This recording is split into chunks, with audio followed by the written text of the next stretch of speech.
This was a really interesting episode because after the events of the fifth episode, which was the fighting with Beth and Summer, this episode starts off really interesting. The Broken Rock Indian Reservation is met with small military force as Mo is eating breakfast with his family. He goes on to find out that something is happening, and as he's trying to figure it out, the military force is shooting these stray dogs that are around. But Mo tries to stop them and says they're not strays, they're actually people's pets. He calls Rainwater. Rainwater doesn't know what's happening. And all the while, we find out that the President of the United States is visiting Broken Rock Indian Reservation. And Rainwater gets there on his own, and we're trying to figure out what's happening. And we discover that Angela is actually behind the event because she helped organize it as the President's Director of Native American Affairs. Shocking, I know. So POTUS can endorse Rainwater's political rival because they don't like how Rainwater is dealing with things. Now, tensions are also rising in a way with kind of Jamie, where he's questioning Sarah in the bedroom after, their night out and wondering why, she keeps sleeping with him. Jamie needs to really understand what's happening. He needs to get his head out of his ass, as the character is really annoying at times because he needs to do something about it. And when he's in too deep, he can't get out. And he's always, wrapped around someone's little finger and he can't figure shit out on his own. Now, back at the Dutton Ranch, we find that everyone is out and, bringing the cattle back, doing their branding, and every every single individual in this episode, character-wise, has a moment of screen time. Beth, Rip, Casey, Tate, John. I mean, even John's friend Emmett has a small part, and the aspect of everything. Like Rip and Beth share a scene with understanding life and everything, and it's an interesting episode. And the surprise comes when Emmett dies in his sleep, and John has to go back and tell his wife what happened, and it's a really, really emotional, touching scene. I mean, John's like he went the cowboy way, just in his sleep, and how any cowboy would want it, doing what they love, and it's really touching. And the news picks up on it, and it's just a really heartfelt, like episode with how everything is done, and something you didn't expect at all when you're watching this episode. Like, you didn't expect a death of a character, but it was interesting how it was done. Not only that, the aspect is Summer is at the ranch and she's trying to look around and figure out, who John is, what he does. So she goes out and she sees Monica helping the chef and preparing food for the branding when they come back. And kind of Monica, in a way, schools Summer on her virtues of the Dutton family, who they are, what they do, but then, certain reasons of why Monica's liked, but then Summer's not liked.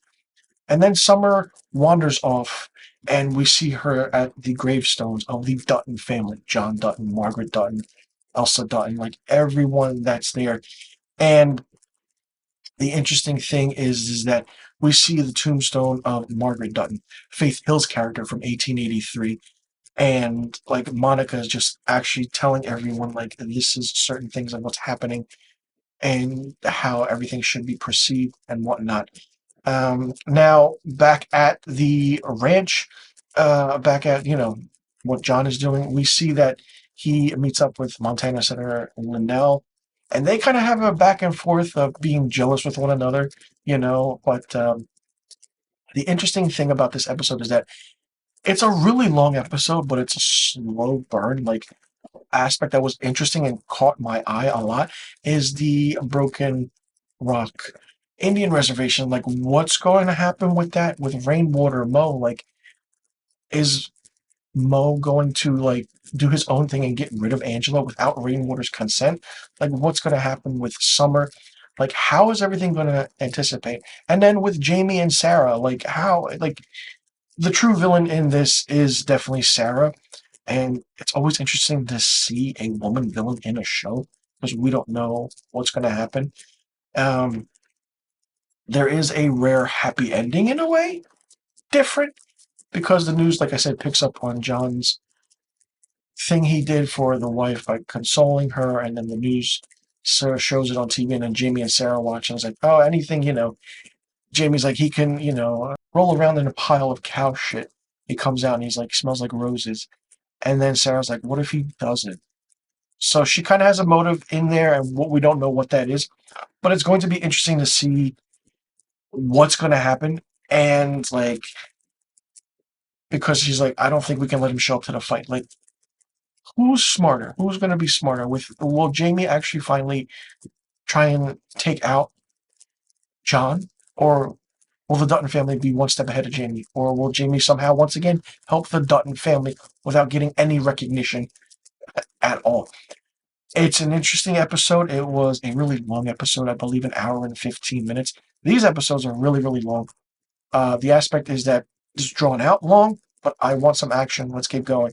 Now, this season is a 14 episode season. Let me get that out of the way. There are 2 episodes left from this review until the mid-season finale. And then it will come back for the final remaining episodes. So in the comment section below, what you thought, titled Cigarettes, Whiskey, a Meadow, and You. Did you like it? Did you not like it? What did you think of it? What do you think about the whole aspect of the storyline? Did you find it that it dragged on a little bit? What do you think is going to happen with Broken Rock, Rainwater, Mo, Angela, the whole Indian reservation? Do you think that's going to take a turn? Do you think Rainwater will go to John for help in some kind of form or capacity? What do you think is going to happen with Jamie and Sarah? Do you think Jamie will actually do what is told of him from Sarah? Because we know Sarah has a motive. We know that what that motive is because we figured that out. And what do you think is going to happen with John as governor? And what do you think is going to happen with Summer? A lot of questions to be answered in the coming episodes, and I can't wait to see. I'm sure you can't wait to see what's going to happen next. Let me know in the comment section below about all the questions I just asked, and I'll see you all in the next review video. And be sure you tune in next week for my episode 7 review of Yellowstone's 5th season.